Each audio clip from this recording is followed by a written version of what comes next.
From PW1. Are you comfortable? We're very comfortable, but first of all, we thank God for today. We thank God that the matter has eventually kicked off without rancor. You know, you needed to have been in court to observe the proceedings. All the parties cooperated, and PW1 testified. PW1 is Mr. AAA, as he was designated. He investigated the matter 10 years ago, and today he came and gave his evidence and tendered documents. The matter is very simple. The state has a case against our client, and we are defending him. And for the first time, the matter has been opened, and we have heard what the evidence is. On Friday, we are coming back to cross-examine him. But in the main, the matter has commenced on a good note, very sound note, very civilized trial.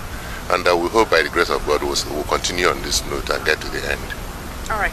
Thank you very much. Thank you.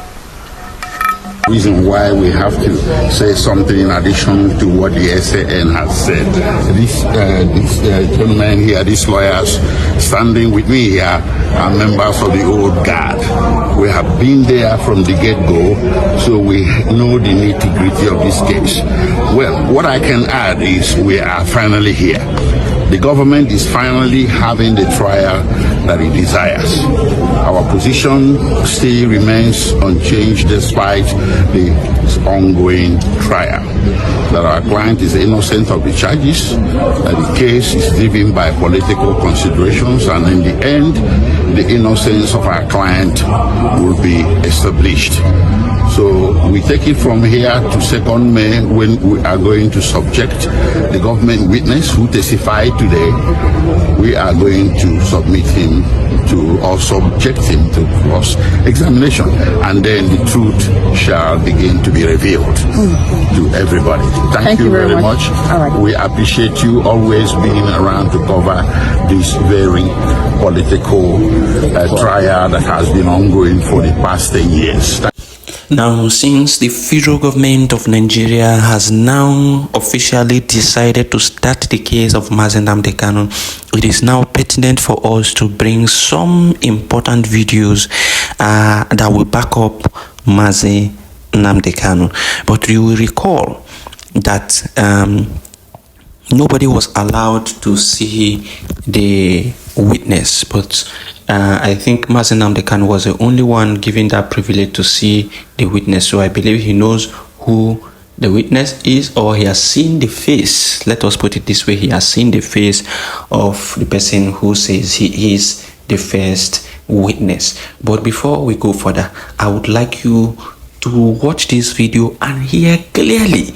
This is what happened in the home of Mazi Nnamdi Kanu many years ago.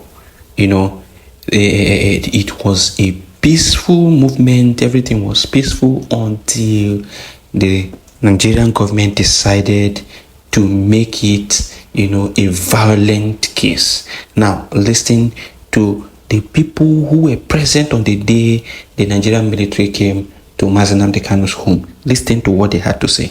You see this? They are still here alive. They are still here alive. At the home of the leader of the Social Pepper. They came with their battalions, they came in their numbers. They removed the flag around his home, around his house, trying to break in. They brought over 15 tanks and over 20 lorries. You can see this. This is life. This is life.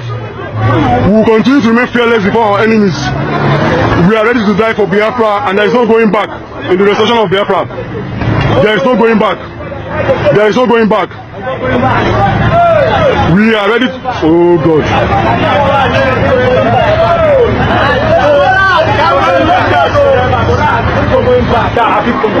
They are trying to force us into picking up arms. They are standing, trying to threaten us into picking up arms. They want us to react, but we will not react. Let the world see this. I am live here at the home of the indigenous people of Biafra, Mazi Nnamdi Kanu. They want us to give an excuse to attack. They have surrounded his house with tanks. They surrounded his house with rallies and ammunitions. The people started destroying things.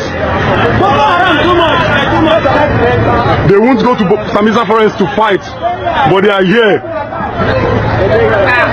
This is what is going on now in the home of the leader of the Joseph of Biafra. This is it. Now you heard what this person said. They had no arms, they had no weapons, they had nothing. They were only moving with flags and, seeking for referendum for them to decide on whether they want to remain in Nigeria or they want to separate and become a new country called Biafra. And then Nnamdi Kanu, who was in court, he was given bail and allowed to go to his home and come to court. There is a court case for him. But these people refused to follow the law. They refused to follow due proceedings. And they came with armored vehicles, came with military equipment to, remove Nnamdi Kanu from the way. By remove, you already understand what I mean. So they want to buy him completely. That's what they came to do. And he had to escape. That is a natural instinct. You have to defend yourself, protect yourself from being, taken away by anybody. And now this man ran away. They tried and brought him back when he went to Kenya. They went and extraordinarily renditioned him back to Nigeria.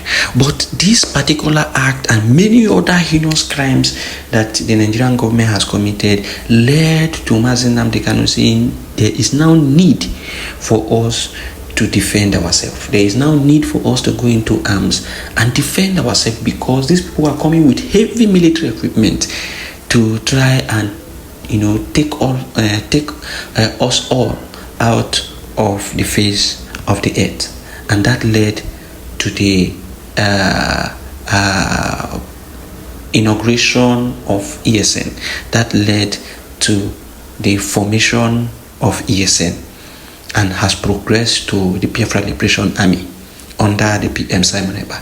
And so all they are doing is self-defense. Self-defense. Self-defense. The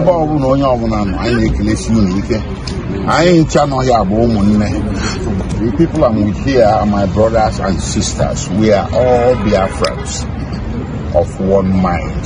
The lawyers are here, some of them. The others have dispatched to various locations where we are going to meet later. Tomorrow we are going to the DSS to meet with the Onyendu. Today, what happened, for those of you, and one Onyendu here, Prince Fine Boy, I was in America, Dr. Sylvester here, and Dr. Chukwuemeka of the American military veterans of Igbo descent here. I be grateful for the solidarity they came to show their fellow Biafrans, their fellow Igbos, and to Onyendu and the legal team and Onyendu. They flew all the way from America to show solidarity. We are very, very grateful, and this thing goes in and merry at the end of the day. What happened in court today, as a way of recapping and informing those who didn't come, was very simple.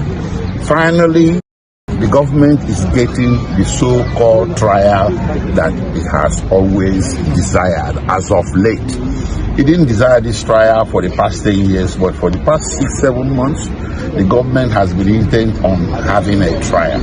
Well, the trial has commenced today, and we have seen, those of us in court, that the case rings very hollow. The prosecution witness was examined on direct examination by the prosecutor, and he made an application, meaning the prosecutor made an application before then for the witness to be masked or to be screened away from the bird's eye view of the general public. The only person that could behold him from our own side of the aisle was Nnamdi Kanu, the defendant, because the law required that. So he was testified from behind the screen. And when people testify behind the screen, what happens. But let me leave it at that because the matter is subject. So he has given his direct examination, and the matter was adjourned to 2nd May for continuation of trial. So what is going to happen on 2nd May is very specific and simple. we are going to subject that witness to cross-examination. We're going to ask him to explain certain things. So his own answers to the questions posed to him today will not be taken as true unless and until we have finished cross-examining him on second day. So we are very hopeful that in the end our victory is assured. We shall prevail and we shall be able to show through this trial they are having, or they started having today, that Mazen Nnamdi Kanu did not commit any offense known to law. Thank you. All right. Thank you very much. Thank you, sir. Special counsel.